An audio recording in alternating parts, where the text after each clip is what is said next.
You're listening to the Los Rotos Podcast with Vanessa Scaduto. Vanessa Scaduto. Produced by Upside Down Creative Media. Upside Down Creative Media.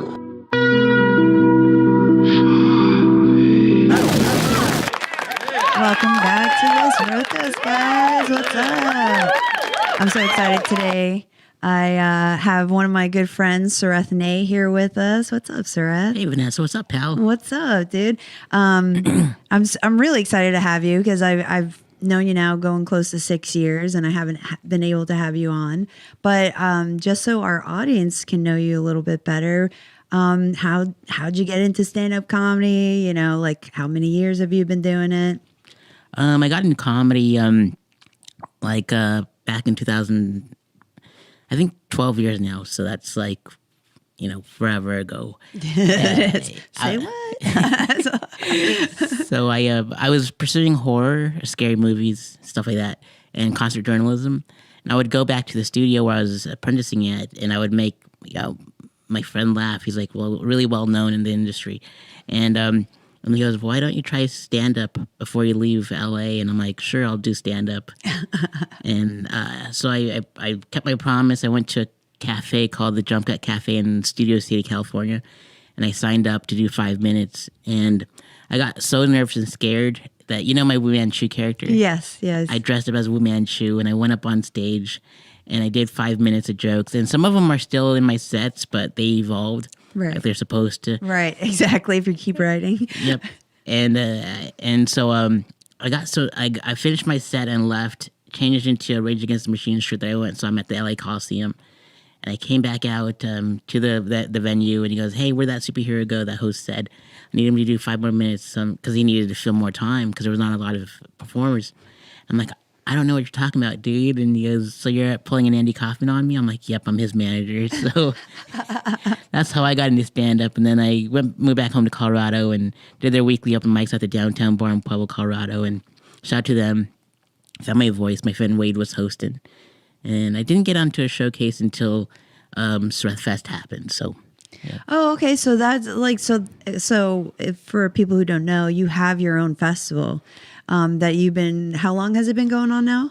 12, coming up on 12 years in Colorado and 5 years in Daytona. Wow. Okay. So that's a long time having it. So up until then, you're like, listen, if you're not going to book me, I'm booking myself, and I'm getting my friends on this, and we're just going to showcase everybody.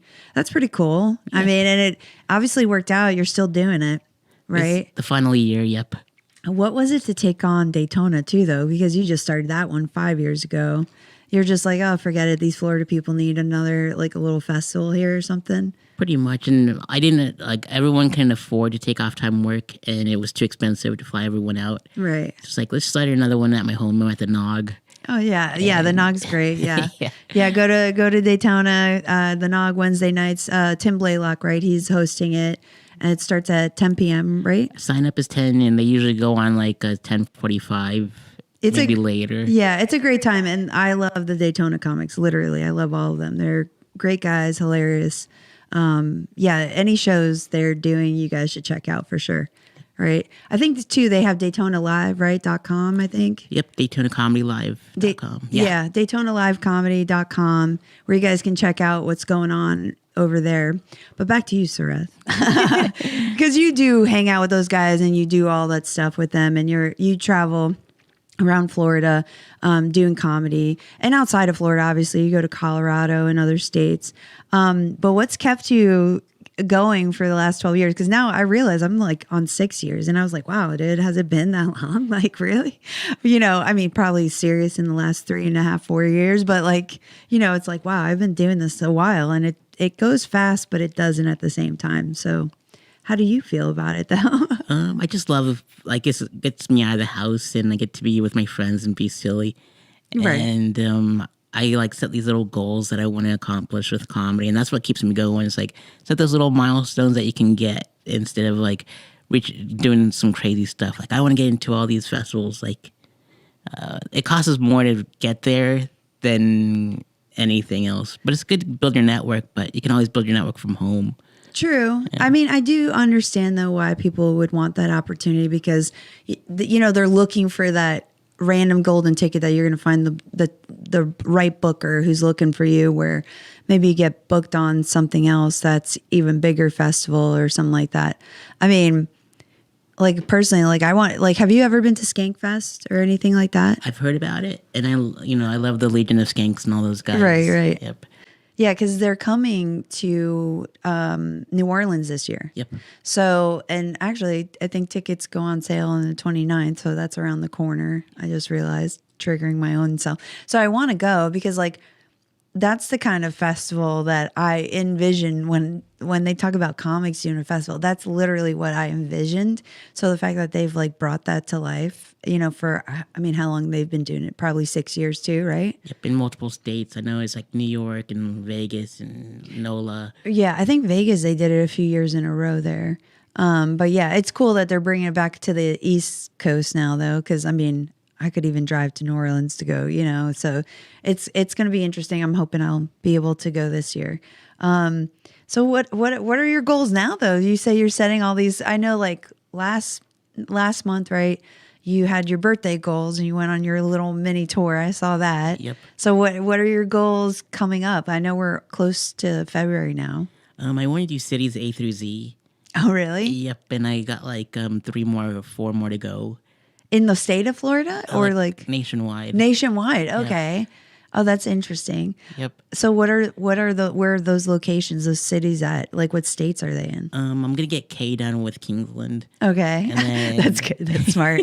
That's smart. We're talking about it. Georgia, guys, if you don't know. Quincy, Florida. I want to get there. Okay. There's a city that's like starts with X in Ohio, and maybe I'll get Joe Malice to get on a tour with me, like a little run. Okay. And then Zephyr Hills, and those are like the only cities I need to get done with. So. Oh, I've been. I used to live by Zephyr Hills. Nice. Yeah, because it's on the west coast of Florida. It's not that far from, like Wesley Chapel area. Do you know that area? Yep, I did Side Splitters out there. Yeah. Side Splitters is out there. I think my buddy Sean Guest also does host a mic at the Wesley Chapel Side Splitters place. So if you're in Tampa, you should go there too for their mics. I believe it's every Friday they have one. And you guys sign up in advance. Oh, and sign up in advance. I didn't know that, Yep. but sign up in advance. Emails on their website. Okay, emails on their website, guys. Emails on their website. See, that's the thing too. Having friends who have been doing this long, sometimes they know the little things that you don't know, because you'll be like, "Hey, have you ever gone to this mic?" And you usually know the details of it, or the host, or you're like, "It used to be this guy. I'm not sure," but I think the one thing too, you sent me to the page on Facebook, the comedy complaints page. Yeah. I don't know if I'm happy I joined that, honestly, because I see all these comics like saying things that we all deal with, but it's almost like, oh, I thought I've already accepted my fate on it. It's like, it's just funny to hear certain comics complain about stuff that maybe because we've been doing it longer, we just go, that's kind of part of it, man. Like, Yep. You're not going to always deal with competent people in this game. Like, and they will weed themselves out, though. You know what I mean? I don't think people realize that. Like, just stay the course of who you are and what you're doing, and let those people just weed themselves out. You don't need to justify or validate your actions when those people are going to act a fool with other people. They don't need to. You're not the only person they're doing that with. I'm telling you. And it really makes them look bad too. It's like, do I really want to book these people? Yeah, you don't want to work with somebody who's difficult. I mean, it doesn't matter. I mean, comedy should be about the funny, but to a point. To a point. I mean, like people still want to be around you or put up with you. I at least have some decorum and shut your mouth when you're on a showcase. Big time. Yeah. Or Shut up, bitch. Exactly. Exactly. If you don't like the people around, that's fine. You don't talk to them. Just go do what you need to do. I mean, Sareth and I joke around, but like we're still gonna go to a mic, even if there are people there that don't like us. Like we still have to do our comedy. Like we still have to practice those stupid 5 minutes, So it is what it is. Like we're in this for comedy. It's not like if we get friends out of it, great. But it's like I'm actually here because I don't give a fuck. Exactly. I don't give a fuck. No. Exactly. So, sorry, I'll kick my soapbox away now. I kicked it. But yeah, no, that's really cool. And you've watched the show, so you already know that that I tend to ask people about paranormal stuff and cryptids and aliens. And one day you like chimed in, you're like, I have plenty of stories. And I was like, do not tell me them. You're coming on the podcast because you're a great storyteller. Oh, and I know that like when you tell a story, I wish sometimes there's cameras on you when you're not on stage because like you have, it is the way you tell a story because you also like to hold nuggets back and then you hit us with them at the end that completes your punchline where you're like, but actually like, like you do this Uno reverse on us where it's like, oh my God, he's doubling down. He's doubling down. I really don't pay attention to my writing. I'm just like, as long as I can do a callback and like get really graphic sometimes. It's just. Yeah, but it's funny because like you said one time somebody said you weren't PG or what did they say to you that you were too graphic or? Possibly, yeah. I mean, yeah, but you don't actually say anything like no profanity. Yep, no profanity. You never do, but that's because you're such a good storyteller. You paint a picture so well. You don't even need to use profanity. Yeah, and I like to thank like Inspector Deck from the Wu-Tang Clan in Triumph, the verse. And yeah. That's my guy, and that's what inspired me to like not cuss. And Method Man's recent albums, he doesn't cuss either, or his recent verses. So Right. I'm like, I'll just use those guys as my guiding lights. Well, my guiding light is ODB, and all he does is curse. It's like that is my guiding light, especially in the Wu verse. Okay, so no, I told you this before in private, but ODB was always the comedian to me of the group, and I think because he played up this character, people really believed that he was all about. I mean. He was, but he wasn't. But it was a character. I mean, he called himself Dirt McGirt for a reason. It's not like, anyway, whatever. We don't have to get into the mythology of Wu-Tang Clan right We'll now. go on forever. I know. No pun intended. But yeah, so like, man, I wish I could talk to ODB now that he's passed on and be like, kind of have a channel ODB. No, but get a Ouija board. So obviously you believe then because if you've had experiences, right, you have a belief in something. Now, what about cryptids and like aliens and like the offshoots of like the ghostly world, Like the aliens, I probably like saw them flying in New Mexico when I was driving by at nighttime. Right. For sure. I've seen some weird stuff in New Mexico desert at night driving. It's creepy. It is creepy. It's creepy and beautiful at the same time. It's like a liminal space. Yep. Yeah, it's like this weird liminal space that you're like, I just got to get through to civilization. Yeah. I literally too was looking for a gas station at one point and it was just about to go dark and I was like, I got to find it. And all of them were already closed. But luckily, you could still, certain gas stations out there, they still let you pump even if they're closed on the inside. They allow you to. And I was like, thank God, dude. Truckers were starting to pull up and I was like, I got to get out of here. Like, because I don't know if they're pulling up to get gas or get me, dude. So I'm like, there's nobody inside, like, I don't know if there's cameras. Do they even get satellite out here? I have no idea, dude. I have no idea. But yeah, I was fine. But, so you think you saw aliens out in New Mexico. What about cryptids? So I almost said Chewbacca. I don't know why. I meant Chupacabra or like Bigfoot. I mean, like, do you believe those things possibly exist? Oh, for sure. I mean, I wouldn't be surprised if I didn't see one like because I live in like a very wooded area, swamp area. Yeah. So I'm pretty sure there's something there. Like a skunk man or skunk ape man. What do they call them? Skunk man, maybe? Yep. And and that's why I avoid the mountains of like whenever I travel to the West Coast through Colorado. It's like it's either the mountains or the deserts. I'd rather deal with aliens than the Bigfoot. So what do you think Bigfoot is then? Like, because I think Bigfoot, and I'll tell you my piece, so you can say however you feel and realize I'm crazier than you. I believe Bigfoot is an interdimensional being. He can just like a multiverse. Yeah, I think they can move within parallel like dimensions. So like they're still like living on the same plane, but just in a different dimension. That's why sometimes you see them enter our dimension. Like, so that's my belief. It sounds crazy, I know, but that's really, I mean, it only makes sense because we have not found a body. There's now plenty of stories out there where there's communication, and some people have even said they've been communicated from them telepathically. And I heard of an experience where this lady said that one of the Bigfoots warned her that there are other different types of Bigfoots, and her clan or whatever tribe is not the good ones. Like if they find her, or if they find out she knows about them, they may come and harm her. But then there's other ones who will communicate. I know it sounds wild, dude, but I was like, okay, maybe, right? You know, I don't know anything. But yeah, Colorado. I knew somebody who said they saw tracks in Colorado. It's possible. I mean, you never know what's out there. So that's why I'm like, I'm just going to stick to the desert part of Colorado where I am. I'm just going to deal with snakes and whatever, some rodents. I guess that's why Florida is pretty good for you too, right? Because it's still like that, like more of a warm weather type of vibe versus like, okay, so in Pueblo, you have a river by there, is what you're saying. Yep. I thought you meant here in Florida, because the skunk ape is Florida Bigfoot, and then they have regular Bigfoots in Colorado. Sorry. Well, both. I mean, I'm pretty sure because like, you know that La Riona or anything? Oh, La Llorona. Yep. Yeah. So that's how I found out about her. Is like when I was in elementary, and they would always tell me like, yeah, just walk by the Arkansas River, just don't go down there and all.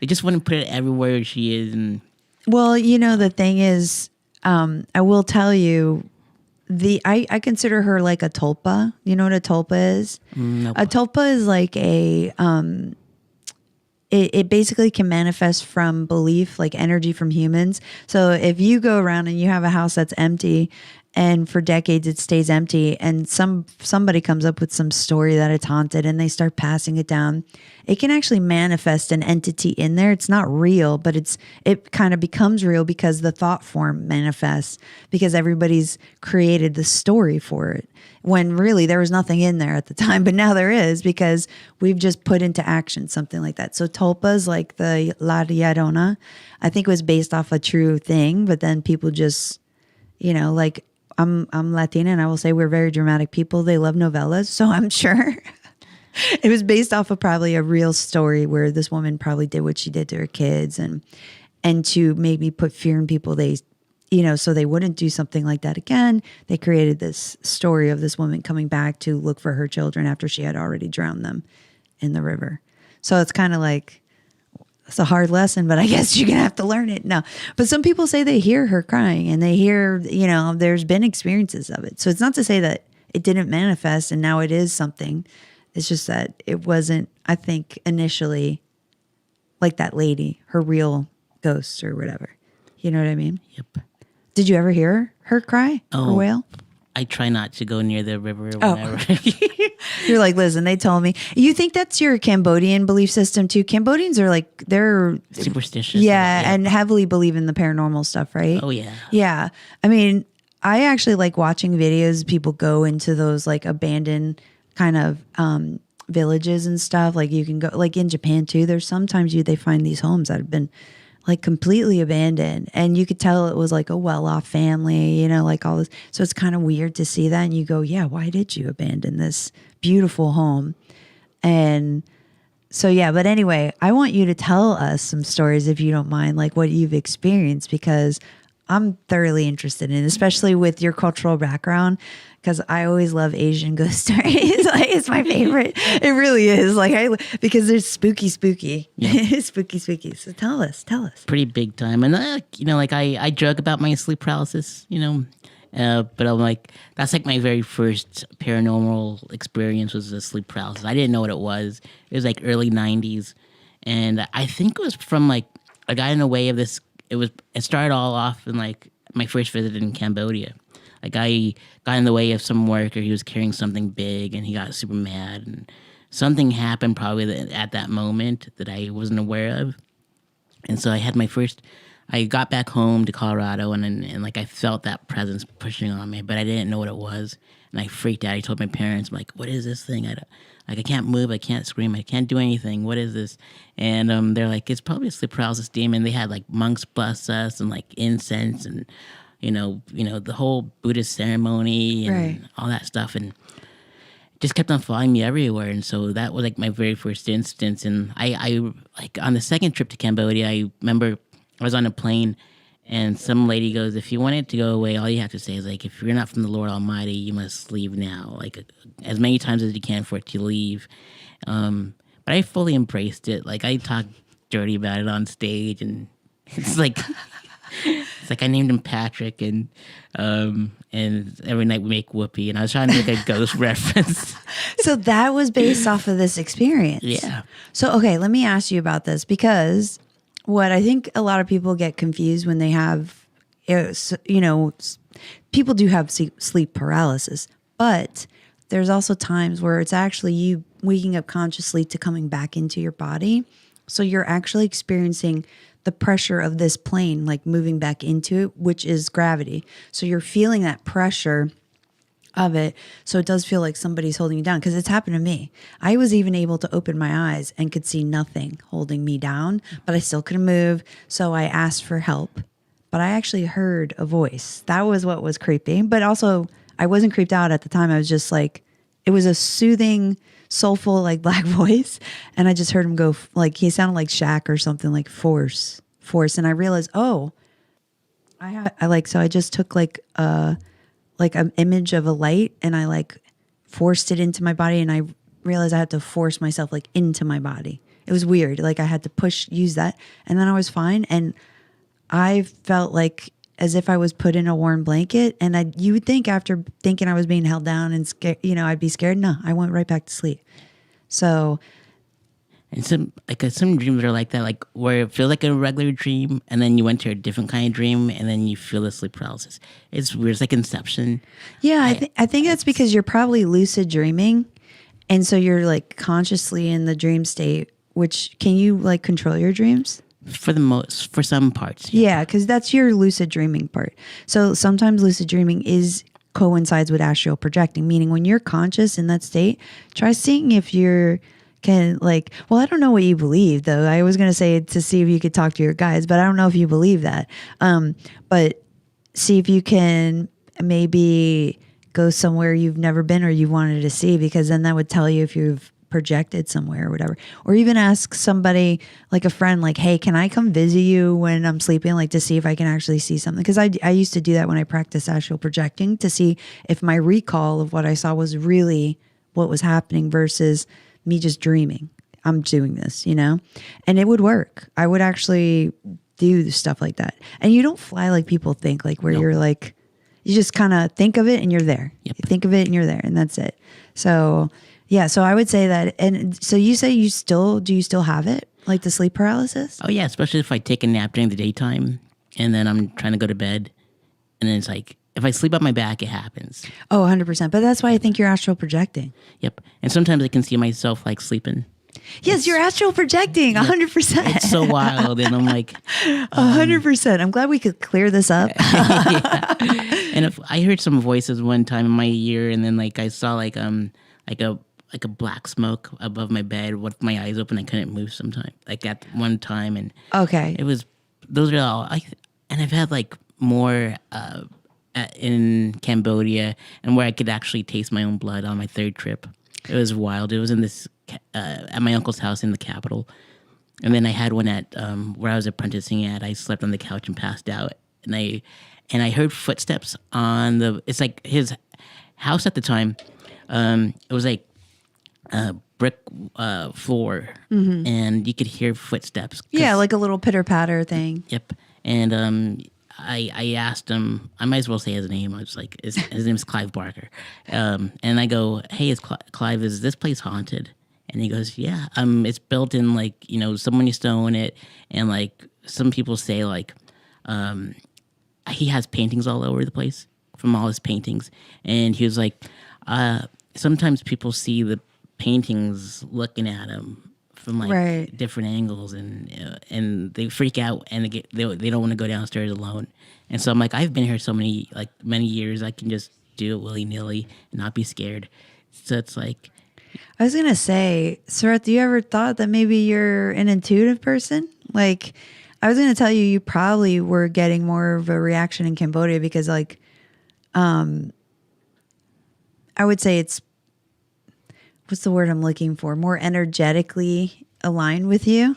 Possibly, because a lot of people, like, especially when I was like playing cards, like poker with my friends, like they were non-gambling, they were just fun at the bar kind of thing. Right. One of my phases, like, we have that thing, that magnet, that secret, that's like people are attracted to you, and that's why your life has been crazy so far, and you can't explain a single thing about it. It's like all kinds of things have happened, and the most out of this world thing, and I'm just a regular person. I don't know why this is all happening. Yeah, but I mean, I think it happens to a lot more people. They just don't talk about it because, like, you're like, what? How do I explain this? I know it sounds like, I don't know, maybe I'm having a delusion right now, but I'm not. I've checked all the doors, the windows were closed, because I've had a lot of experiences, and I do try to debunk them, But if I can't debunk it, what else is there? What else is there, But I was going to ask you, did you actually hear what the voice said to you when you heard the voice? It was unclear. Like, I remembered it when it happened, but now that a few years have passed, I can't remember a single thing. And I do remember this crazy story that happened in Cambodia, like the second trip that I went to. Like, my grandpa had like dementia and Alzheimer's. He couldn't remember a single soul, right? And then on my third trip, my last trip, my grandma goes, when you're the second time that you came here, like, your grandpa wanted to take you on a trip through the villages, but he was so weak and tired, and he was just like laying on the ground the whole time that he couldn't have the energy to take you. Yeah. And so I'm like, it's okay. Like, and so what happened was, like, I was staying in her village, in her home, and usually when you leave your bed, like, the indent is gone, like the body heat's gone, and stuff. And so I got up, and for the electricity, the lights to come on your house, you had to turn on the generator. But there's these little slots that were in, like, near the ceiling, with the wall attached, and like here's like there's the holes. And there was like light shining through. Like, I didn't pay attention to it or nothing. And so I went to the restroom. The toilet's like is in the ground, and so like the lights weren't on, so I was just peeing everywhere, and like they had a pot. Like, this is what you get for no indoor plumbing now. So I was like, I'm putting all the pot in the bucket and putting water all over the place. Right, trying to clean it up. Yeah. And so I did that, and I made my way back, and so to my room. And I went and slept on the bed, and there was still body heat, and there was still indent in there from I don't know what. And I go back to bed, and so I go back to bed, and I just see like I'm in a cart ride, and there's like no, I couldn't see anyone from the left or the right, but I know that I'm riding on the cart, and there's like a little cow that's pulling us, but no one was there. But I knew that was like my grandpa keeping his word. That was like the only way that he can take me on a cart ride. So that was like really intense.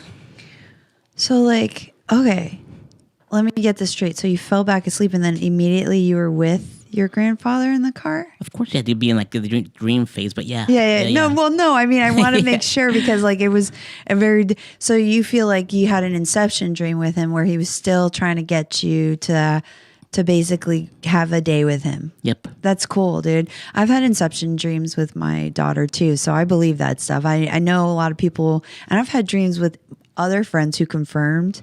And actually, one of the dreams, he was mad at me in my dream. So I called him the next day and I asked him, and it turns out he was mad at me.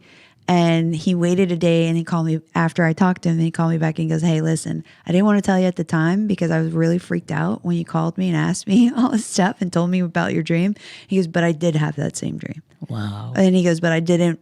He goes, "I just was so freaked out. You knew, and that you called me on it and all this stuff." And I was like, "That's okay, dude, but thanks for confirming my shit." Because like, I mean, he was upset, but he was like, I was like, "Yeah, it's just weird. I had this dream." And that's when he got real silent. He's like, "Yeah, I'm upset, but I'll talk to you later about it." And I was like, "Okay, whatever." But I mean, it was just weird, and that was over 20 something years ago though. I haven't that I'm aware of, because I can't really remember all my dreams that much sometimes. I've had like weird significant ones in the last year or so, but they're far and few between than they used to be. So it's like, so you still dream like that though, like real vividly? Oh yeah, all the See, time. I miss it. It's dude. wild. I miss it. And like, Clive was like, "Why don't you put journals all over the place like I do, and then like get a dream journal by your nightstand? And if you remember Smart. everything, just write everything down and not talk to anybody before you do that, and just like write everything down that happened." And so, No, that's smart because I mean, some of the dreams that when I was younger I wrote down, so it's cool to look back and like, because you'll forget a detail, like you said, they said something, but you can't remember now, and you don't want to like make up something like. You just want to be as accurate as possible. Plus, I think too, when you add these like little extra things, that it's like, why it's not even necessary. The whole point is, I saw some weird shit. I mean, like, I doesn't even. There was a cloud of black smoke above me, dude. Who cares what was said? Like, what are we doing? I see it. So what other like? So is that like? Have you had more though than that, or the most recent one is probably like the Day of the Dead. You have it in your Latin culture. Well, it's more Mexican, but yes. Mexican. I mean, yeah. I mean, it's not that people don't celebrate the Day of the Dead outside of Mexico, but it is more of a Mexican cultural thing. But yeah. Yep. And then like I remember hearing about it, and I'm like, one of my favorite movies is The Crow with Brandon Lee in it. And like after Devil's Night, and the spirits come and Right. So I had that experience like in my room recently. I'm like, I felt like someone like next to my bed and like holding me, like hugging me, but while they were standing up, kind of hug. Yeah. While you're laying down. So I felt that, and I'm like, what is this spirit doing? I'm like where I live is like by the canals, and so like you can hear like it's so awkward because like I hear like I know like how. There's a saying that if you hear like an owl outside your window, someone close to you is gonna die or something, or you'll get good luck or something. I don't know of that. I'm sure there's something like that, but I don't know of it. I don't know what the saying is. That happened with like me on one occasion, then like someone close to me passed away, which was so bizarre. And I'm like, please let the next owl be good luck. So I'm like, I don't want to deal with this anymore. Well, I will say this, like, I don't know if I talked to you about what I've been doing lately I'm part of a metaphysical group and stuff. But, us practicing awareness causes us to be aware of those things, like to be aware of the universe speaking to us in those ways, if not indirectly, because they can't necessarily always come to us directly, right, with the information. So I think it's really cool that you pick up those signs. That's why I'm saying I think you have some mediumship abilities that you haven't used. Yeah, I kind of sensed that because I went to Casadega like by myself one time, and man, it's intense over there. Yeah, so much energy going on. Do you ever practice like meditations to like cleanse your chakra or call back your power, any of that stuff? Nope. And I tried getting sage and like I haven't. I have it right here. Oh yeah, I have it right here. I went to that one shop that's on 5 Points. Yes, the Midnight Sun. Yep. Midnight Sun, yeah. So that's where I got mine at. So what do you do? How do you cleanse your place? I'm just going to light this and just like, I should like, how you're supposed to leave all your doors open and stuff? Yes. Yep, I forget to do that. So don't do that. Then don't do that. Open up a window. Okay. Just open up a window, and that way they can get out through somewhere. Because what happens is, you probably don't have anything bad or anything. I honestly think you just have passerbyers. They just see your light, and so they go towards it. But you don't know what to do with it, so then they realize you can't help them, so they move on probably. Possibly. And plus, as long as you maintain like a high vibrational, like where you're a jolly person, and that a lot of things can't leech onto that. Do you know what I mean? They'll leech onto people who are more emotionally unstable or things like that. It's a little easier because they're less aware of the environment around them. And I actually was talking to my mentor about the comics recently because she thinks it's actually really great that I talked to you guys about this because she believes all of you guys are intuitive. But because you guys can, when we go on stage, I should clarify, she says the good ones. Comics who do well in crowds because they can read the energy. Mm-hmm. And whether they believe that's magical or mystical or whatever, she goes, I don't care. I see it. Like she can see energy movement. She goes, so like each one of them has their own abilities. They just, whether they develop them or not is one thing, but more comics will have an ability to read energy because they're more observational people. And one of the practices she does when she teaches a class is to teach people to start looking at things, anything, the bugs on the ground, the birds in the sky, because as humans now, we tend to just be on a screen. And I realized I started practicing that even before I started working with her. And like I'll be in a waiting room and I put my phone away. Like that's prime time, right? To look at your phone. You don't want to. No, I look at people because I'm in a waiting room. This is like perfect, to me to make up a story of the person next to me. Like, I don't know, but I'm doing that as a comic because that's how I get my creative things going. And, but really what I'm doing is reading energy, and I didn't realize that's what I was doing. So like, and it's surface level. It's not like in depth, it's not breaking any rules, because our rule is basically to read somebody in depth, like, if they have attachments, like a family member, whatever, we ask permission, because you're supposed to, because you'll be told the wrong stuff if you don't. They're not going to tell you the right stuff because they're going to be like, who said you could look into this person? Who said that? So because to me, we have a belief that each person has a team, spiritual team behind them. And that team is always looking out for you for the most part, right? It's up to the person to also call upon them to come and help them if they need extra help. But their job is just to make sure you maintain the spiritual contract you made to yourself before you got here. Because we also believe in reincarnation. So you have to believe in that. I don't know if you believe in reincarnation you're Buddhist, or your family is? My family is, but I'm like, I have no religion, but like they always tell me like, whatever you do, don't donate a part of your liver, your heart, and all that stuff. Oh, you can still do that. That's not going to affect your soul incarnation of your but soul. Then, like, if you do, what happens is if you go into the next life, you'll be born without it. And I don't know if it's true or not, because like I've never died before. Right. But I'm pretty sure like that's why I'm not a donor because I'm like, I want to make sure everything's intact, even if I come back as a bug. And like you said about reading the rooms, like that's what I do. Is like that's why I watch everyone do stand before me, so that way I can gather all the material that I need to do, like callbacks on previous comedians, so that way we can all be on the same page in case someone bombs in front of me.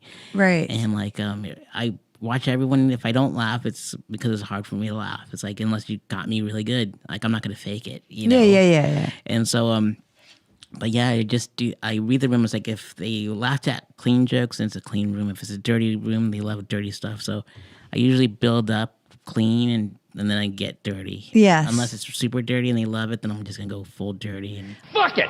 Yeah. I think it's also your demeanor, in the sense like, because you come off as, you appear to be shy, but you're not really shy.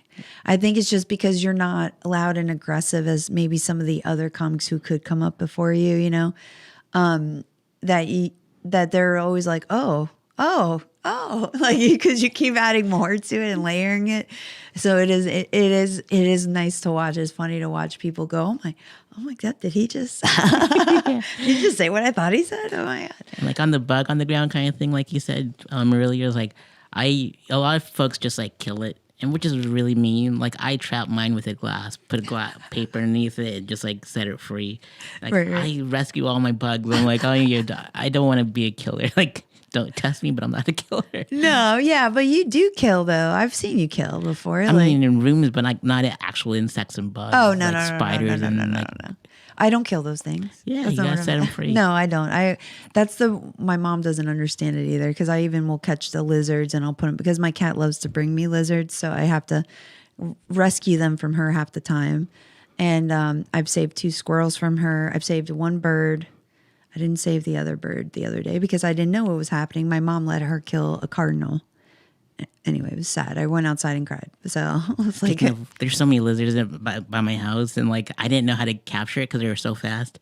So my dad doesn't know about this, but I took a hose and I just doused the entire bathroom to chase it out. I didn't know what to do. You get a cup or something and you just... They're so fast though. Not fast enough. Like if you get one that's been sitting there for a moment, you can... I have a clear cup. Actually, I got that cup from Kava. I took the water cup. Not the thick plastic one, but they're throwaways. So I just took that home with me and I was like, this is perfect. I'm going to keep it because I just used water out of it. And then I use it. I get the cup. I cover them up. Then I put a little paper and I take them outside. Perfect. Well, that's nice. And I keep, yeah, but I wouldn't worry too much about the lizards. They are invasive. So unless they're the gnolls, like the nice green ones, pretty ones. So I'm trying to help the divine creatures, but I'm not going to be too upset if my cat does kill one. But I am trying to be nice. If I find one, I'm going to try to. All right, foul ball. You're never going to tell us your name, are you? Oh, what's up, Graybeard? I'm sorry, I didn't see that. Thank you. So I have a question though too. So have you ever had dreams that you like met somebody that you knew, but you didn't know how you knew them and they were giving you advice? I don't really like to talk to people in my dreams. I bet your spirit guide's been trying to talk to you forever and you will not talk to them. Yep. Because these, I don't know who said this, but I found it somewhere. But they said like, if you see someone's face in your dream, that's probably a ghost standing right next to you. And I'm like, I'm trying not to look at faces in my dreams and all that stuff. That's not true, by the way. I mean, that's not necessarily true. Like, so before I realized who I was talking to, I would see him in the distance, and he would be waving at me, and you'd think I'd be creeped out, but he looked friendly. I didn't get a vibe from him that he was not friendly, but I just was like, who's this guy? I felt like I knew him, but I didn't know him. Not in this lifetime, right? So I'd see him randomly. And also the scenery I realized the scenery with him was always like a Greek scenery or something weird, that like ancient Greek stuff. And so every time I would start lucid dreaming or astral projecting inside my dreams, he'd get closer. Every time I dream, get closer. Finally, one day, I was able to talk to him, and I'm on a city street in New York in front of a brownstone. Where? I'm in Florida, right? So why am I in New York? And he's like, hey, I got to introduce you. I've been trying to get your attention for whatever. And he bring me up to the house. He's trying to talk to me, and him and who I now believe is probably my joy guide was trying to explain to me how the universe worked, and I didn't want to listen to him. I started doing like Hail Mary. Like I was speaking Latin. I don't speak Latin. I don't even know the prayers, but I was doing it, and I got the whole earth to shake. Like the whole thing was shaking. Oh, wow. Yeah, I did. Like the earth was going to like rip open, and my daughter was with me. That was another Inception dream. And I was like, we're leaving. It was also like, Matrix, when Neo goes to that lady's house and she has all these kids in the kitchen, and they're like that's kind of like how it looked in a way, where we put Ariel in the kitchen to like color, because she was still young at the time, my daughter. And then they were trying to talk to me. Anyway, we left and I was like, I want my sister here and I want her here now. And like she popped into my dream because I knew I was like lucid dreaming, and I was like, come on, let's go. And she's like, wait, what? Wait, Vanessa, where? Like she was asking all these questions. I go, come on. She goes, wait, how are you doing that? Because me and Errol started flying. And I was like, come on, let's fly. Let's go. She's like, I go, just do it. We're in a dream state, dude. Just do it. So she started flying, and then Errol popped out of my dream, and I knew she was going to wake up. So I was like, I got to go, Melissa. Errol's going to wake up. And she goes, what? All right, bye. Like that. And then I called my sister that day to see what she was wearing, all this stuff. And I confirmed with her what she was wearing, everything. Only problem is my sister was sleeping at the same time, by the way, midday, 1 p.m. in the afternoon. But she was high, so she didn't remember any of her dreams, so she could confirm that. But she did get freaked out that I knew what she was wearing. Oh, I bet. And I asked her, too, if her hair was cut or pulled back that day. And she goes, oh, I pulled my hair back that day. Because in the dream, I was like, I could tell her hair was different, but I couldn't tell if she had pulled it up or if it was like, because she has layers, so I didn't know if it just cut short.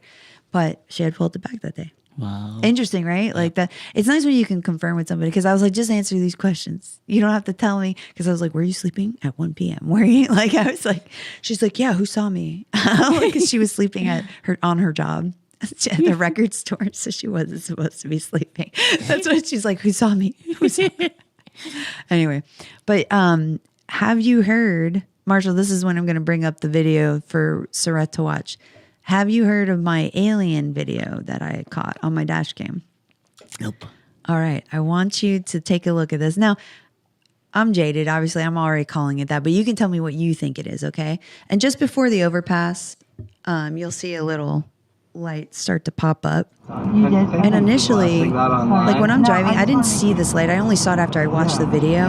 When I do see the light in real time is when I go under the overpass. But it pops up right there. And you'll watch it. It'll start to go across the screen and you go, oh my God, wait, what is that? Right there. It popped up. You see it?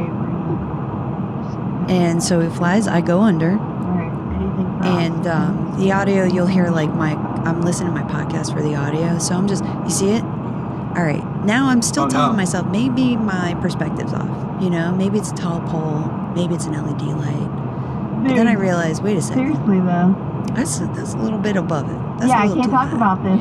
But it's not too high for like a little other light. And then I was like, wait a second. Now it's going down. Now it's over me. So when it gets about here, in the audio, you can hear me go, how's it going, dude? Because I realize what I'm looking at, but now you can see how low it is. I'm going to pull their book because actually, and it's right here when I say that. Of what I think I'm so it goes over my car. If you look at these cars, and then I go, I look in the sunroof, side mirrors, whatever, back mirror, it's gone. No sound, no nothing. Stuff on these cars, they're pretty rad. That's your opinion, my God. You did? Definitely something. I mean, it's no airplane, that's for sure. It's no airplane. It's definitely not a drone, by the way. Nope.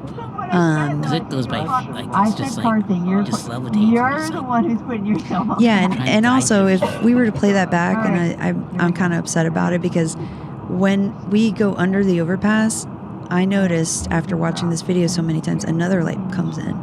So I wish I had kept the rest of the video, because I only have the 2 minutes of this drive. I wish I had, because it writes over, so I tried to save it as fast as I could. Mm-hmm. But if I had watched the rest of the video, I would have liked to have seen if that other light disappeared too. Because I didn't notice it till after watching this video. So once we go under the overpass, I'll show you. And it looks just like that light from a distance initially too. So I think it was with it. But it was like letting it do its thing with me and just keeping an eye. So, okay. So we're going to come across here. And I'll show you when the second light pops up. Because I didn't realize it until after. Like sigils and there's one, but then this one starts to come in. Alchemy. And cars are pretty rad, actually. And that's when I'm like, oh my God, I didn't even pay attention to that one because I was so focused on the other one. I didn't realize there was one hovering by.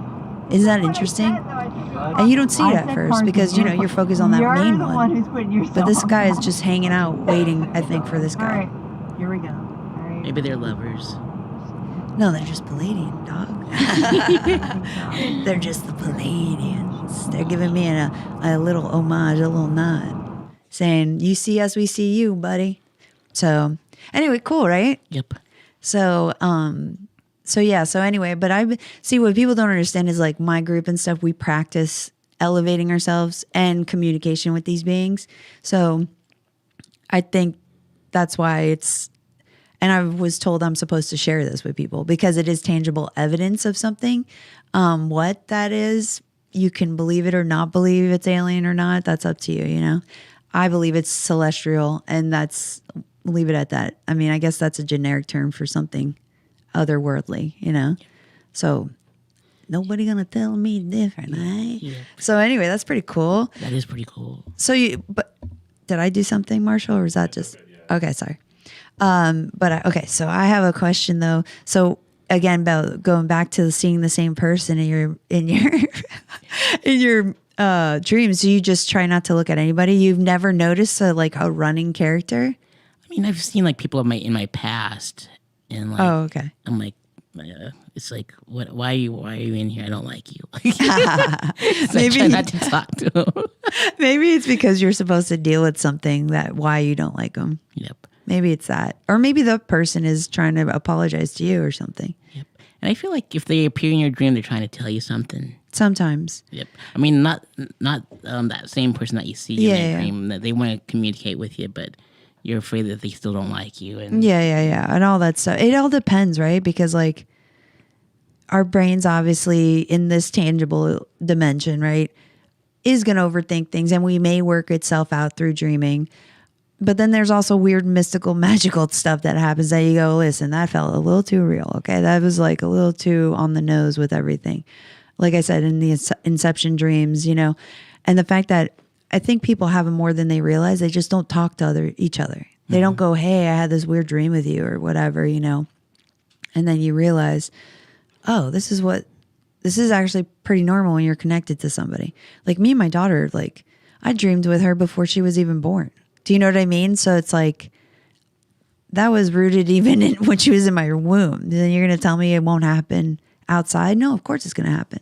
Because I remember when her soul entered her body. I can't explain it. Like she was growing already, but like when her actual soul entered her body, I dreamed of her that night. I dreamed of what she was going to look like when she was born, how she was going to look. And it was really creepy because it was like a train spotting baby.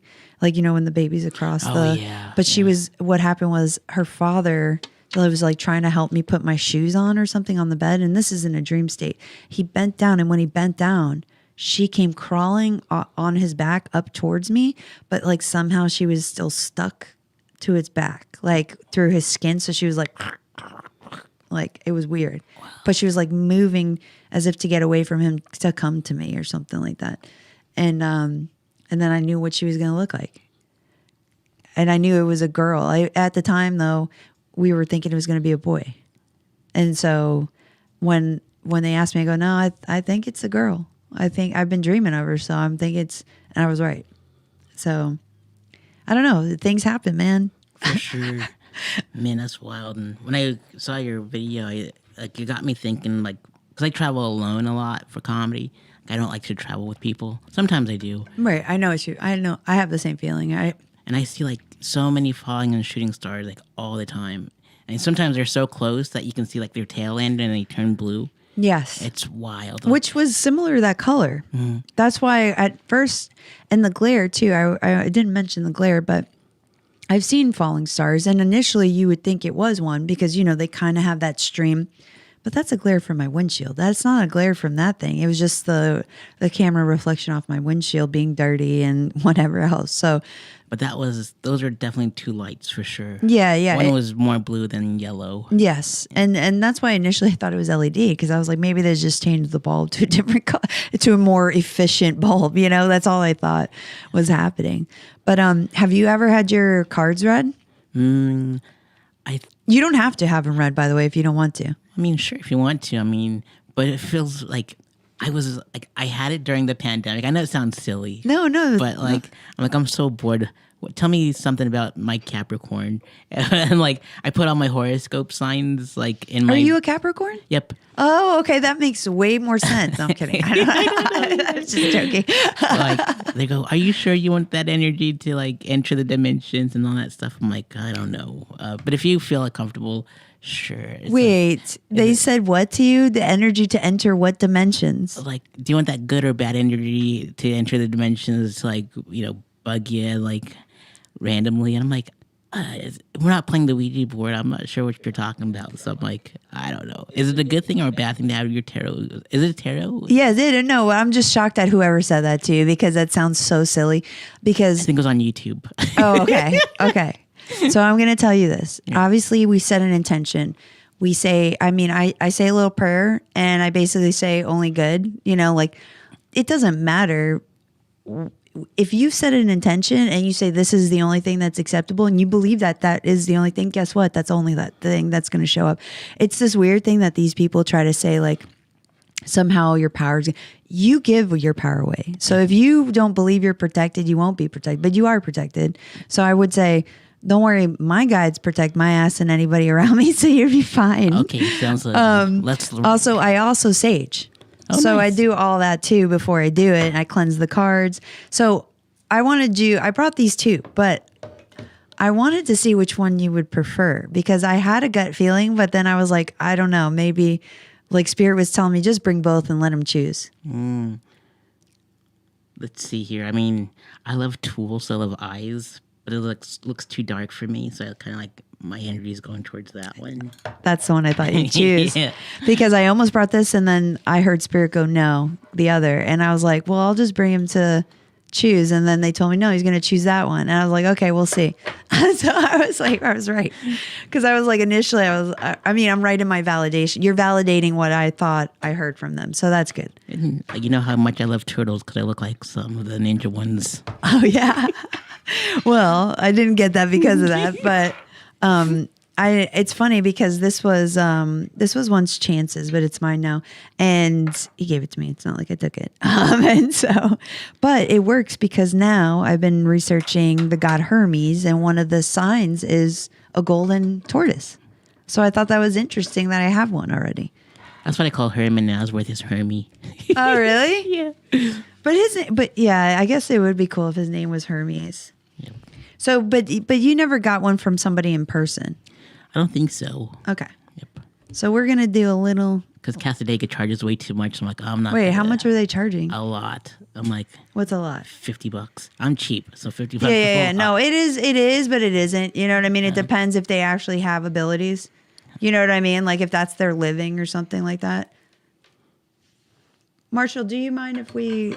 Well, I was gonna say also maybe you want to lift the garage just slightly. No, it's okay. No. I mean it's for the spiritual part. Oh, Or if you can't, that's okay. Can I open the? I can't get to it yet. Okay, I'm gonna open that door though to your hallway a little bit. That's fine. Okay, thank you. Sorry, we got to let things out. Yep. Let it out. Okay. Actually, I can get it. I can get it. No. Okay. That's a good idea. I wish I had thought of having time to play music while you're doing this. Yep. Some Cypress Hill for all the smoke. That's okay. I'm sorry. I'll try to be quick, but Sareth kind of needs a little bit more around them. Not a bad thing, Oh, that's good. but I think it's because you're aware that you attract stuff. A lot. I don't know why I attract them. It's just, I attract some weird things to my life. Marshall's already did. Marshall's getting cleansed every weekend now for me. Hold on, I gotta go open this real quick, Marshall. It smells really nice. Oh yeah, this is sage with cinnamon. Mm. So the cinnamon stick too allows things to energies to move. A lot of things are like you can work as a sure Palo Santo, but they told me that you would prefer sage, so I brought that. So I don't know, maybe that's. Do you know what Palo Santo is? Nope. Okay, so it is another like form of wood that people burn during ceremonies and stuff to cleanse the area and to cleanse it and to basically, I guess, just get rid of and bring in positive energy. Also bring in ancestors, things like that. All right, it will hopefully burn itself out. I hope. We'll find out. We'll find out. The token. And if it turtle. doesn't, I'll go cleanse the rest of Marshall's house for him. All right. Let's get this party started. Let's go. Now, do you have any concerns recently or anything you want your spirit team to kind of help answer for you? And you don't have to tell me. It doesn't have to be specific. And if it's something that I think maybe private, I won't say it, okay? But remind me, because I'm bad. Like a lot of times readers, when they start reading, and it's a form of channeling, but it's not like a full channel, but it's a form. We will forget what we say to you because it's your personal stuff. It's not ours. So luckily, this will be timestamped. So if you have questions afterwards with stuff I said, you can always message me because you will not be the first person to come back and go, so about that thing you said, can I get more clarity on that? And I'm like, yeah, you had a chance last time. No, I was like, but yes, I will. Because I can pick up the thread of energy again. You've already given me, oh, may I read you, by the way? Sure. Okay, perfect. Now you've given me permission to read you. All right, spirit. Now are you thinking of something you want? Or a question, I mean? Or what's gonna happen like when I finally quit comedy? Like what's the next chapter of my life? Because like usually it falls I in feel my like lap. yeah, but I feel like you still want to do something with horror though. You still want to do something with special effects. I do want to Yeah. return to horror. Yeah, because that's what I think you're gonna do. Yeah. That's what I see you doing. Sorry, it happens fast. It's weird when I start doing it because you guys look at me differently, and then when I do it, then you guys start getting freaked out. So I was like, just let you know. Like, it has come to like, you know, when I see like a Clive interview in like Rue Morgue recently, I'm like, maybe it's like, you know, when I think about him a lot sometimes, and you know, with the fires going on in LA, and I know it's just whenever he goes to a convention, I'm like, I'll go see you. You know, I'll make the trip. Right. So And plus, like, I don't want his teachings to go to waste. I mean, none of them went to waste so far, but it's like, I wanted to scare people, and that's what he taught me how to do. And so maybe I should go back, and because I got a lot of scary stories in me that I need to unleash. Yeah, I mean, well, so do you want to just write, or what do you want to do for it? Because I see you collaborating with a lot of people, though, but I don't think it's in Florida. Yes, my heart's not in here No. for the long run. No, it's not here. Yep. But I do see you going back to Colorado for a bit. But were you thinking about Las Vegas or something? I don't want to be in a desert town because it gets so hot. But I want something in the central time zone for some strange Okay, reason. so maybe That's what's closer pulling to me. the... So are you going to Texas? What are you doing? Illinois? Both cities, like Chicago. Like my So you were heart's, thinking about either one of these? like Gurney, Illinois, because I want to be in between Milwaukee and Chicago, and then I kind of want to be in a tiny house in Austin for some reason. Those two places keep on calling me. Okay. So I got a gut reaction when you said, what is it, Gurney, Illinois? Ooh, yeah. So who's there? Who's in Gurney? Well, there's Six Flags, but it's like the perfect location between Milwaukee and Chicago. Okay. And it's like 27 minutes I away think from that's where you're O'Hare. going, dude. That's where I think you're going. Yeah, that's where you're going to go. You're going to choose that. I think also, too, I guess cost of living in Austin is going down, right? You didn't say Austin, though. I did. I want to live in a tiny house. Okay, you did say- Because like Rob Ford was like, yeah, they're only charging $10,000 to live in those houses. Yeah, the tiny houses are, yeah. I mean, the cost of living's going down because they built too much. But I feel like there's some reason you're choosing Gurney over Austin, though. I just think that you're going to feel Austin maybe overly saturated. And I love the small town. I was looking at the population, Yeah. but I know it gets down to like negative something degrees out there during the winter. That's, yeah. Yeah.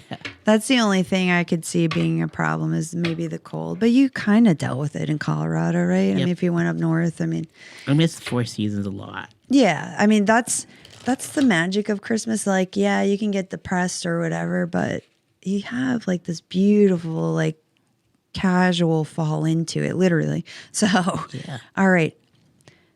Cut the deck, though. We already got one. We already got an answer, though, because I don't need cards, by the way, to read people, just FYI. But I'm trying to get back to it because it can help specify certain things. But I do think you're going to go to Gurney, Illinois. But go ahead and cut the deck any way you want. Put it back together any way you want. Oh. That's okay. Whatever way you want. That's just how it may have been intentional, honestly. All right, spirits, give Sareth an answer. Let's confirm, is he going to move to Gurney, Illinois? And these are archetypes, so I would say that this is probably just, this will be a theme of, I think, an overall attitude about it. So we'll see what it comes up with. The creator, look at that. This is good. Okay, the cave, which is what you like to be in to do that stuff. And you're going to go there, dude. Yes, I think you're going to enjoy it. Your downfall is, though, being a loner. So stop doing that as much when you get there. I'm trying. I know, but this is the thing is you love creating, but you do isolate, especially when you're doing that. But because of that, all the hard work, you produce gems, you produce stuff. So yeah, dude, I think you'll be fine going there because you're still going to do what you've always done. But do you have another question before I move on to this or move on to the cards? I know it's like don't deal with love because that's what's going to happen naturally. You sound like me, Sareth. I hate asking about that topic too because I don't really want to know the answer to it because I was like, am I going to be sad now or later? like, you know what I mean? But if you want, we can ask that. Yeah, sure. Let's talk about love. Okay. Oof. Sorry, my heart chakra just went heavy for a sec. Not bad heavy, but it like excitement, like weird anxiousness. Maybe you got anxious? Possibly. Okay. So I was like, the village. The prayer. The siren. Oh, shit, dog. All right. I'm going to actually read the book for these, but what I think it is a movement and you being faithful, having faith that the universe is going to bring you somebody. I think you don't have that much faith. And I think you need to change that because that's what's preventing you from bringing your siren to you. Okay? So I think I can say this. This has to deal with self-worth. So just change that and you literally will change the energy flow to yourself and you will get her or them or they, whatever. You will get that person. So, but I'm still going to read this because I am curious to see if my intuition is somewhat similar to what this says, but these are all archetypes. So basically the way she creates this is that she intuitively just says like what we get from this. And like I would say like the village is usually a small collection, right, of people. And it's going to, I have a feeling it's going to be within that group, whatever it is that you're part of, the village you're part of. But the prayer is having the faith that they're going to bring it to you because I think you've been your own worst enemy with that. Oh, yeah. I've been single for like 14 years. Jesus Christ. Yeah, I know.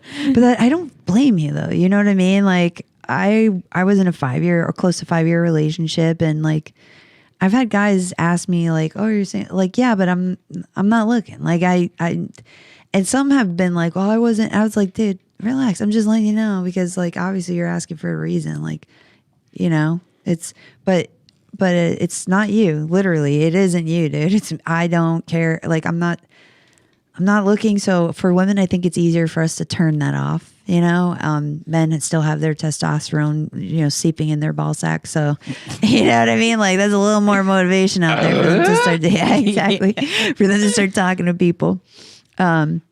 So I need to watch those like single videos. Like it's best being single on YouTube. It's like, oh yeah, that's also so negative people. Yeah, that's also another thing. Is like, no, it's your own choice. You do what you want. But the thing is, just be happy, right? Yep. And usually, if you're internally happy, usually it opens up pathways for the universe to keep giving you that abundance. You know, keep giving you everything that you desire and stuff. And it sounds so simple, but it's not, right? Because we have some weird, sometimes internal dialogue that prevents us from moving forward in life and whatever else. So I'm working on the same gosh darn thing. And that's part of the reason why I don't want to welcome anybody new until I'm comfortable believing that it's going to be a different thing the next time around, where I keep my self-worth and you know what I mean? Like, so, but at this point, you're your own worst enemy, though. Oh, for sure. Because like I'm like you know, like they say that there's 3 phases for every horoscope or whatever. I'm like the second phase of the Capricorn phase, whatever that is. I'm like there's a goat and all that jazz. Oh, there's a hermit and all. Oh, okay. I see what you mean. Yep. You know, sometimes, you know, you weren't there. You weren't there at Shantytown, but I wrote a whole joke about that, about YouTube tarot card readers, where it's like it's always the same theme, where it's like past lives, you guys couldn't be together, and now in this lifetime he doesn't. You know, and the funny thing is, I make fun of it, but I still kind of believe all of it. You know what I mean? Because if this is a reincarnation, like it would make sense if people have similar themes in their life if they're trying to learn lessons, because maybe they won't learn it in that lifetime, but they have to learn this one and then they learn something else in the next one. So I was like, couldn't be possible. Sure, anything's possible, but let's have some discernment. Okay. Not everything's for you, my guys. Don't look at every YouTube video and think it's for you. All right. So let's look up the village. Oh, and these cards don't matter if they're upside down or whatever. So don't even think, like, most of them are facing you, this top row, but like technically I'm supposed to read it how it faces me since I'm the reader, but these cards don't matter. The way she made them, she says it. I mean, actually that's not true. I guess she says you can utilize them that way, but I am already reading it the way I'm reading it. So we're just going to confirm if I'm right or not. And this book is so, well, Silvertooth was like, I don't know if that book's small enough. Yeah. And I was like, please shut up, dog. All right. How come I can't find it? Maybe I don't know how to count. Maybe it's in the cards. You're so dumb. I am so dumb, dog. I am, dog. Gotta love this dead air energy on a live stream. All right, here we go. I got it. Hold up. All right.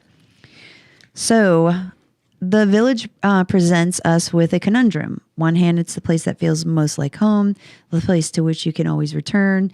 Nostalgia and comfort draw us back. On the other hand, it's the very place you must leave in order to grow. So basically they're saying you got to leave, bro. You got to leave. Have faith in yourself. Anyway, all right. And around the village, an unspoken boundary exists, one most villagers do not want you to cross. Though some support your leaving, still you hear whispers of doubt as you venture beyond its borders, leaving them behind. The energy of the village is present anytime we feel restricted by a certain group, community, family, place, or ideology. It may have served us in the past, yet staying with its parameters will never satiate our thirst for life. Thank the village for all it has provided, knowing you will someday return. For now, the world awaits. All right. And I felt that. Yeah. And you know that you're supposed to be leaving. I think you've known that for the last few years. You haven't done anything about it. So Yeah. It's just I got to take care of family and stuff. And I'm like, yes, I have that same. I know what you mean. yep. I know. It's that. I think it's also that, well, were you born? You were born here, right? Born in Boulder, Colorado. Oh, okay. So you're like me. You're first gen. So like the culture is very much ingrained in us of our culture outside of the United States. So I think it's sometimes hard for our friends who don't grow up in that environment of like this obligation that you can't put them in a nursing home. Like that's not going to happen. Nope. You know what I mean? Like that you're going to have to sacrifice and wash their ass for them. And you know what I mean? Like, okay. So when light, it's intimate, rooted, intergenerational, communal. When dark, small-minded, gossip, trapped, restricted. And it says, if you want to go deeper, look up Haruki Murakami's Hard-Boiled Wonderland and the End of the World. Is that a book? I believe it is. And I believe that's what you're dealing with. The village is the dark side. We know Jacksonville comedy. Well, comedy in general. Yeah, right. That's true. Actually, I have a friend who's in Asheville, and she was like, "Dude, it's like this everywhere." Like she's like, we have the same issues that we have there that you guys have here. Like I was like, well, that's nice to know. It's nice to know we all suck everywhere. But everybody has a goddamn ego. All right. And we're going to get to the prayer. I can count. All right. It's true about the whole village thing because I'm like, I feel like my festivals are like, have ran their courses. It's like my website's a quarter in Dream Pictures, a quarter. And then there's like 12-5 because it's 12 in Colorado, 5 here. And then like it's just 2025. It's just like and there's a highway that runs through Colorado that's I-25. Yeah. So it's like that's perfect. And I have like the perfect artwork to say goodbye with. Oh, so you're going to use numerology and do all this synchrony stuff. Oh, that's good. That's cool, actually. I think I kind of like that. I learned all the numerology from the RZA from his books. Yeah. Like the Tao of Wu. But you're Asian, bro. You should be like on top of this numerology stuff, dude. Yeah. I actually love it. I follow this guy, Jimmy. God, I wish I remember his name, but he's Jimmy, I forgot, but he's Jimmy on YouTube, but he does astrology. Like he actually talks about the moon and the houses and then he does, because he's Chinese. So he does more of the Chinese stuff and astrology, but he has such an awesome energy about him and he's like, you guys know, and he's just always, there's another guy, I think he is Cambodian, and he also does more numerology and like more Asian feng shui stuff with money and abundance. Listen, I'm going to welcome any kind of energies. I don't care where you're from, where you at. Hit me up. Let me know how to manifest. I'll be there. All right. The prayer. So what is prayer? When we are in the state of prayer, when are we not? To whom or what do we pray? Archetypally, the practice of prayer has been with us since the dawn of time as a remedy for the omnipresent, self-centered thinking that spins us toward illusion. Prayer leads us beyond our ego as we move from our little story to the big one. Some say we are in a state of prayer anytime we are not the center of our own thoughts.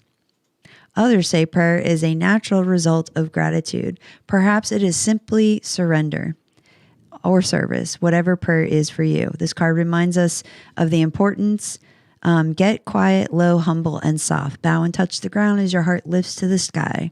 Though it may be uncomfortable, it is time. Nothing else will do.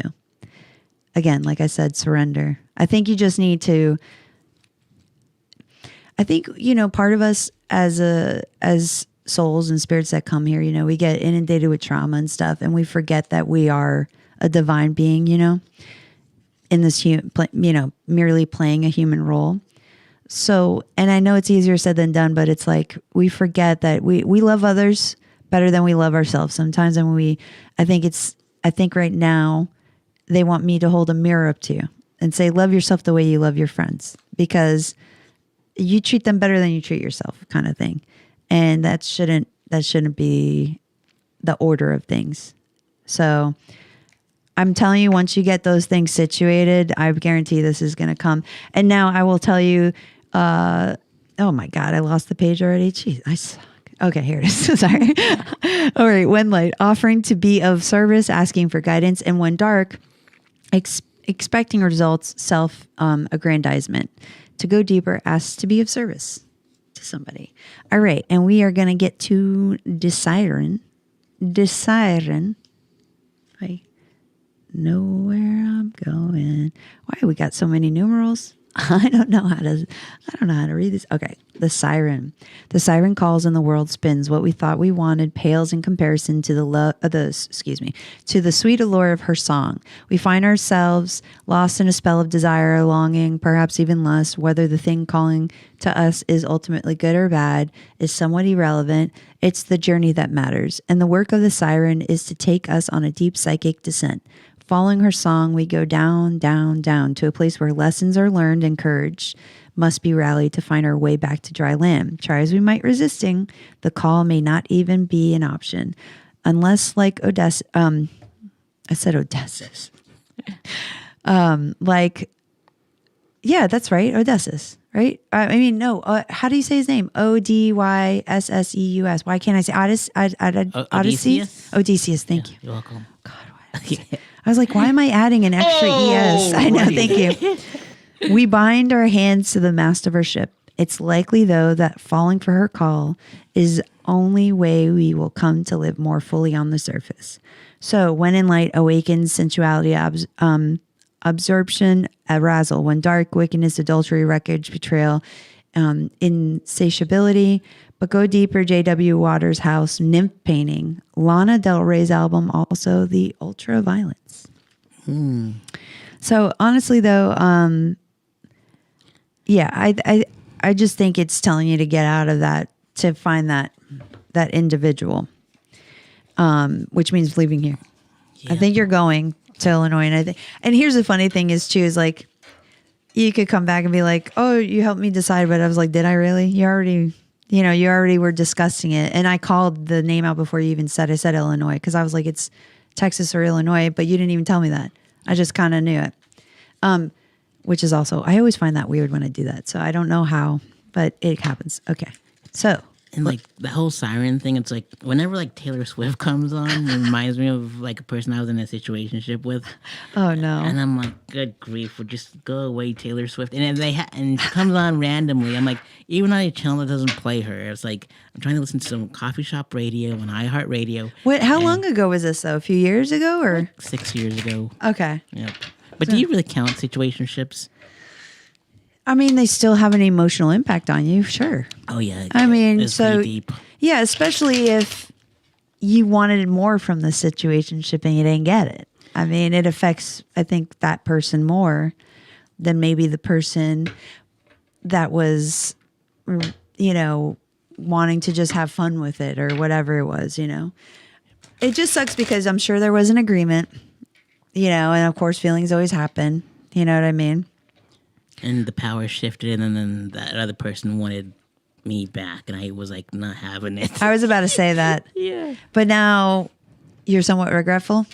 I think on both ends. Because like I see pictures of them in their current relationship, and they're not happy. Like you can tell in their photo, like, all right, they're with their family, they're smiling really big, and they're with this one person, they're not happy at smiling at all. All right, think of something else and cut the deck, and then we can end it after here for you because I'm sure it's been a hot minute.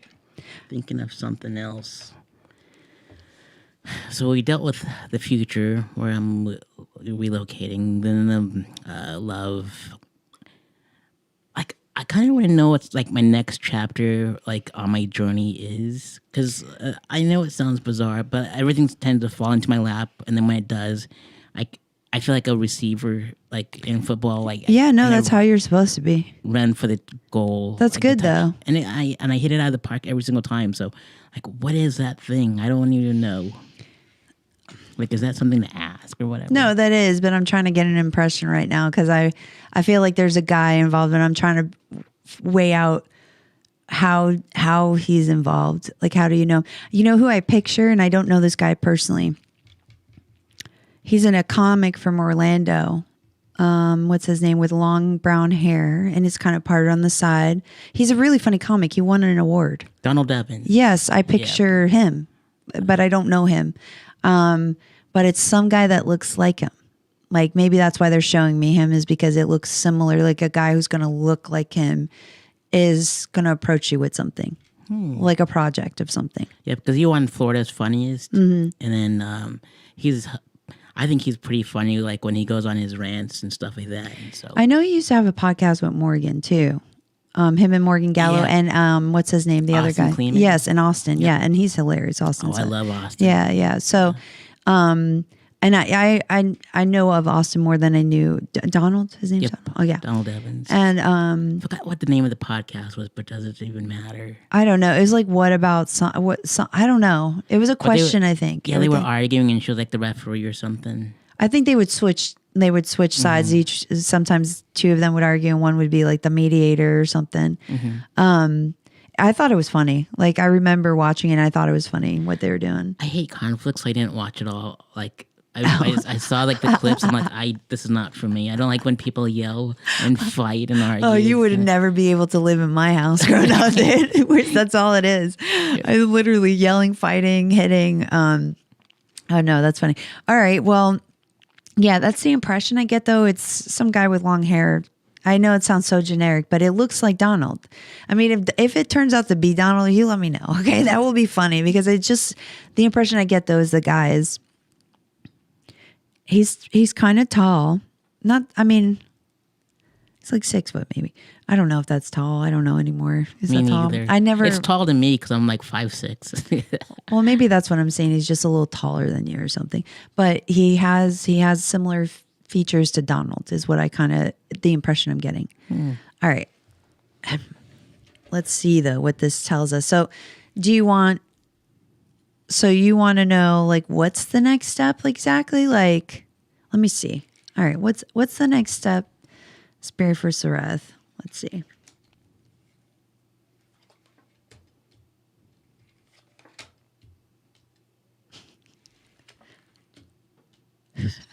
Look at your hermit coming out, Dad. Dude, for real.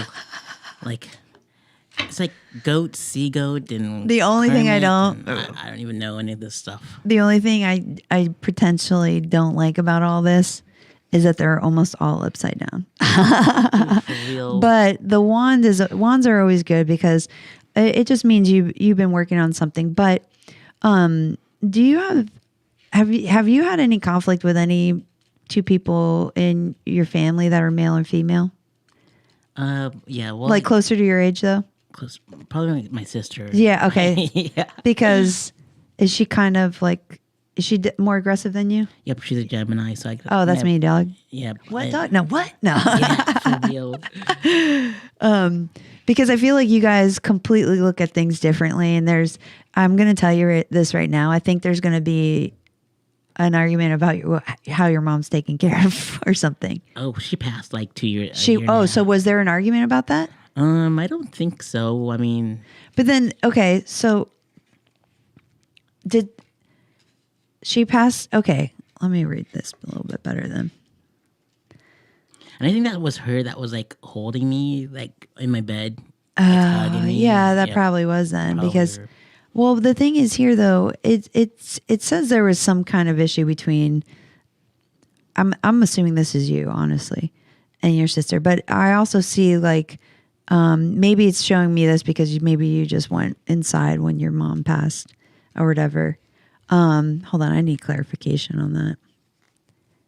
Is this Sareth's mom?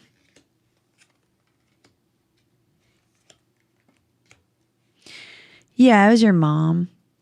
Your dad's still around? Yep, he's still around. Were they married when she passed? Yep. Because it seems like she worked really hard on keeping the family together or something like that. I mean, is your dad a really hard worker? Oh yeah, he's always working. Yeah. Even when he tried to retire, he's always doing something. Yeah, because it's almost like she's saying she's concerned that he's not, like he doesn't slow down or something, like he's not taking care of himself. So it is her that's coming through, but she's saying, okay, now I understand. She's probably telling me to tell you to take care of him, not her. Mm. This is why I don't like using cards. So sometimes I can pick up this information without it, and this almost always interrupts me. Hold on, let me see if I can ask your guides to step in. All right, to help me with this. Okay, yeah. So has your dad talked to you about any of his health stuff? Well, I know like he's had some back surgery done. He always goes to the doctor for that. And then, which I don't ask like full detail. And then we had like an emotional heart-to-heart in the car, like when I went to Colorado last during Thanksgiving. Mm-hmm. Yep. And so he told me his situation. I'm like, this is pretty heavy. And like, I don't know how to deal with it. So I just touched his arm and that was about it. Okay. So I think your mom is just bringing this up because this is what you need to focus on really mostly is like, just kind of check in on him. So there is more. So you do know more of his stuff than you know about his stuff, basically, like how he's currently feeling. Yeah. Yep. Okay. But I just don't know how to respond to it because I'm like, I've never been in that situation before. That's okay. I think you can say that. Yep. I think that's okay to say. It's like, I'm here for you, Dad, but I don't know how to really react to it. But I want you to know I'm here. That's all I can do right now because that's all I know how to do right now. I think she just says that that would be beneficial for him. And plus, we're both earth signs, so he's a Taurus, I'm a Capricorn. Oh, yeah. My daughter's a Taurus, yeah. Yep. So I'm like, and we hadn't really communicated a lot. So it's like, it's kind of like, cause every single conversation we had, like, they would always tag team on me, and it would turn into like a very argumentative thing. Yeah. And how I mentioned, I don't like arguments. I don't like fighting. I don't want to hear like voices raised. So that's why I'm like, I don't want to deal with it. Right. Yeah. But I don't know if he'd do that now. I don't know if your dad would do that now. I don't know. I think your mom's just concerned about his health or whatever. Your sister, does she live in Colorado? Yep. Does she not check in on him often enough? I think she does, but she lets my nephews talk to my dad more than I was her, gonna 'cause, say, yeah. she's been a rebel, and like I think my dad's like tired of it, and I'm like, yeah, I guess so. She's more of a wild. Okay, so the reason why spirit, she minimizes her interaction because of that. Okay, because I was like, I feel like that is part of it too. Is like your mom knows that you're more likely to go check on your dad than she is. Okay, do you want another clarifying thing for this? Sure, I guess so. Okay, what would you like clarified? I don't know, how's this trip gonna be like? Because he's gonna travel soon overseas. Okay. Yep.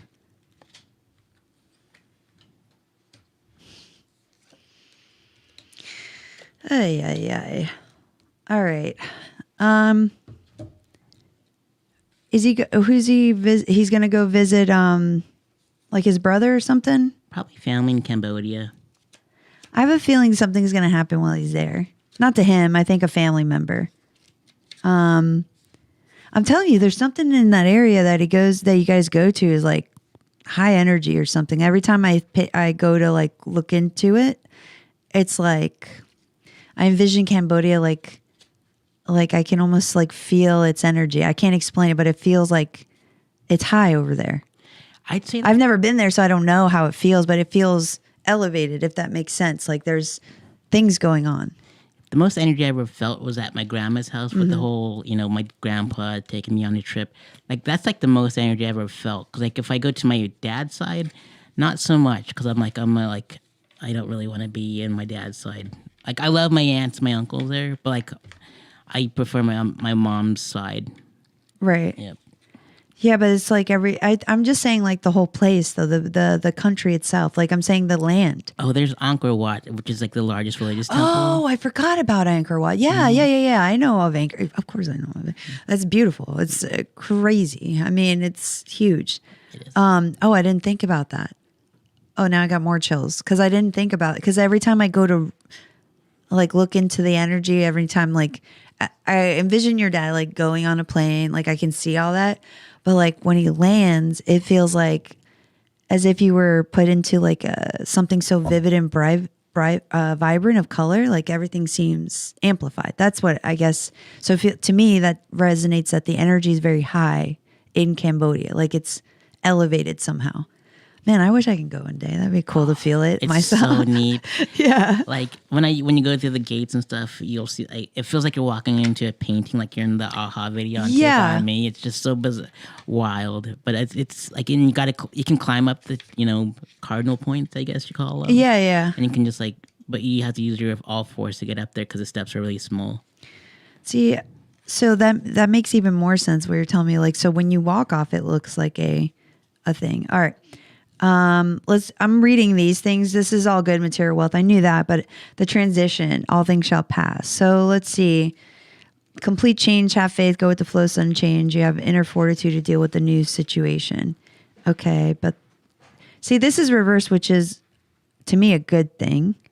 So let me make sure though, because I want to make sure I'm reading this correctly because I know the transition card looks scary, but it's not. Usually it's a good thing. Just like tower moments are kind of good, even though the tower looks scary, or even death card. It doesn't always mean death, where people sometimes get worried. It just means that something dies for you to move forward. So that could be a job or whatever else. A comedy. Yeah, comedy. It's true. I forgot that you said that too. All right. Movement, news, rapid advancement. Okay. Reversed, apprehension, domestic quarreling, insecurity, jealousy. Okay. That's what I'm saying. I think something's going to happen to your dad, but I think it will be fine. I think he's going to get in an argument with a family member or something. Like, it's going to be fine. And you're going to hear about an argument with Oh, okay. Well, then, yeah. So then you're fine. You're fine. Do you have anything else before I close this? There was something in my head, but I totally forgot it now because it just zoomed out. But I don't know. I don't think I have anything else. I mean, we've already talked about me enough and my sister enough and my parents enough, I guess. But I don't know. What else should I talk about? Or ask? Mm-hmm. I don't know. I mean, because I'm drawing a blank, so I don't really. So am I too, though. Actually, I'm like trying to think of what could we answer for you. I don't know. Maybe that's all you need to know. I do think I will tell you this. I do think you need to look into a meditation that specifically talks about pulling your energy back, pulling your power back. I think that will make you feel a lot better. I think you'd be shocked how if you do that every day. I should meditate more often. Yeah, because I think you would even feel like a little clearer in your decision making, in your process of how you're. Because you're leaning towards something right now, but it's not defined. So you can change it at any time, obviously, duh.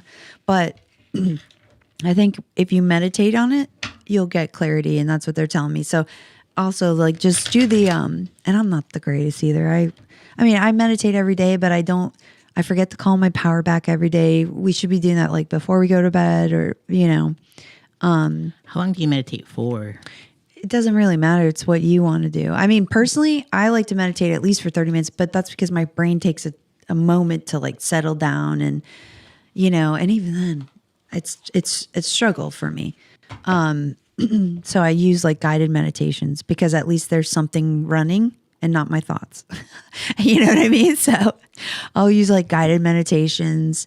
If I can do an hour, I'll do an hour, but also too, if you fall asleep, don't feel bad either because your brain is just subconscious is still taking it in, even if you're not conscious. The goal is to be conscious while you're meditating and then you can transcend certain things. But yeah, I mean, that's pretty much it though. So did you like it? I don't know. I feel like it's pretty fun. I enjoyed it. You got to me to open up, so that was nice. I'm usually a closed person, and I don't really talk much to people.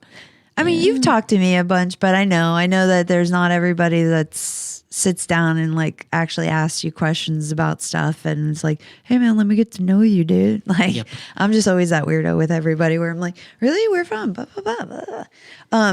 Do you want to tell the people where to find you and like all the stuff? Oh yeah, across the board, it's Sareth _Ney NEY. My YouTube, my X, and my Instagram, and aqdpi.com, which is acutipie.com, so you can't forget it. So that's where all my info is at. So how about yourself? Do you have anything coming up?